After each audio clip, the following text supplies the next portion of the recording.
Créativité, innovation, convivialité. Club de la com. Commission formation emploi.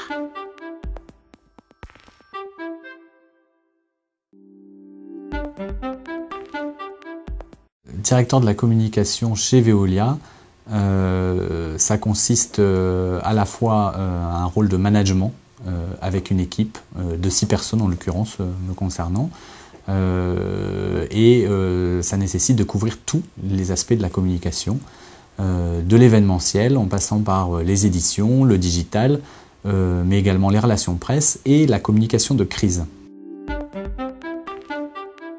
J'ai commencé dans l'édition financière et institutionnelle et j'ai réalisé notamment des rapports annuels pour des sociétés cotées en bourse.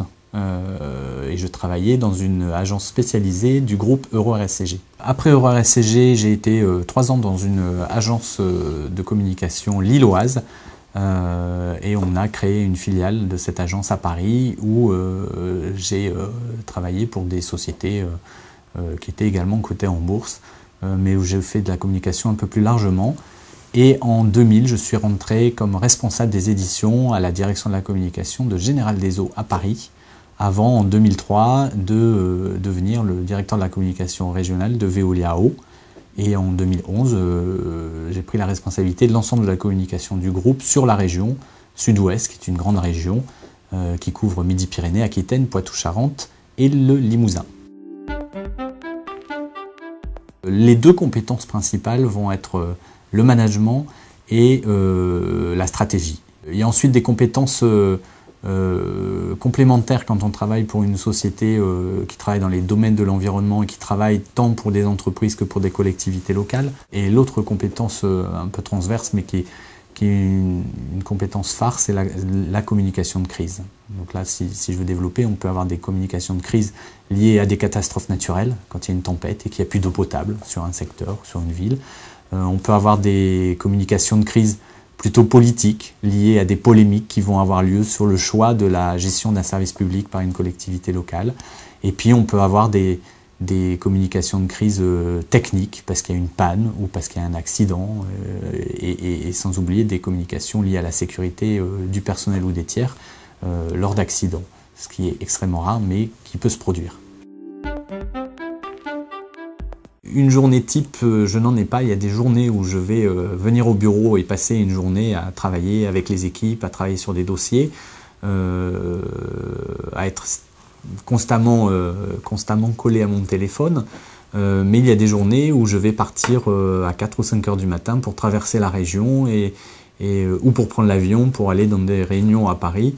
En conclusion, une journée type pour un directeur de la communication, c'est de savoir s'adapter, de pouvoir être flexible et de ne pas avoir d'horaire ou de contraintes horaires, puisqu'il faut pouvoir répondre à toutes sortes de demandes et être en capacité de se déplacer énormément.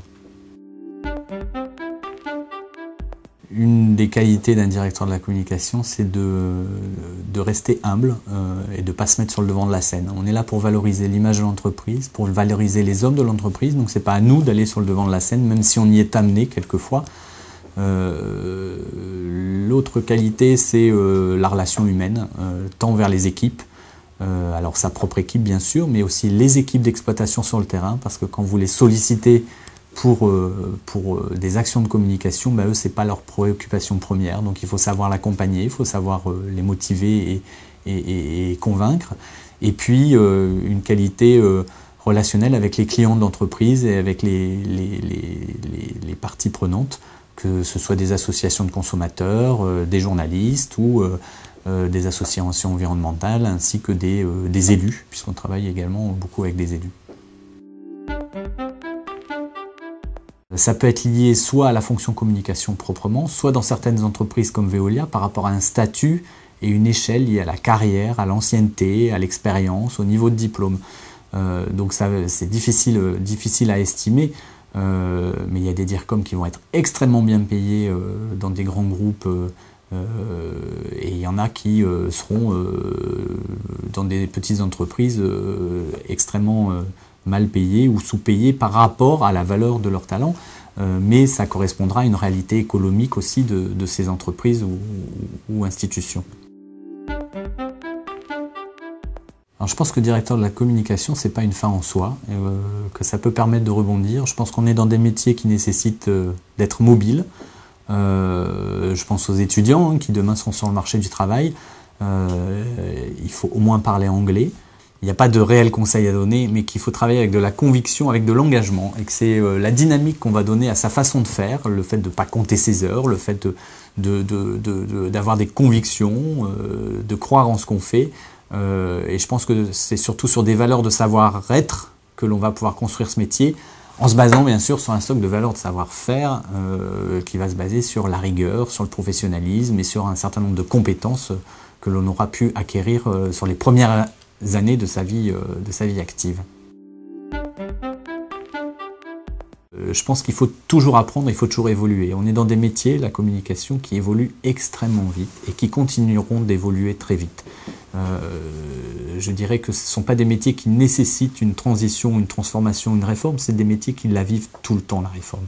Et donc il faut être à l'affût tout le temps et s'enrichir, se nourrir, même quand on a son diplôme en poche.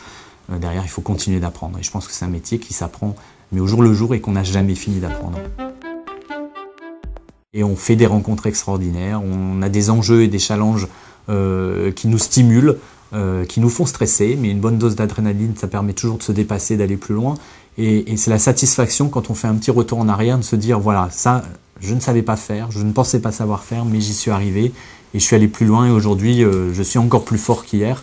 Il y a un côté très excitant qui rend la vie professionnelle pétillante au quotidien.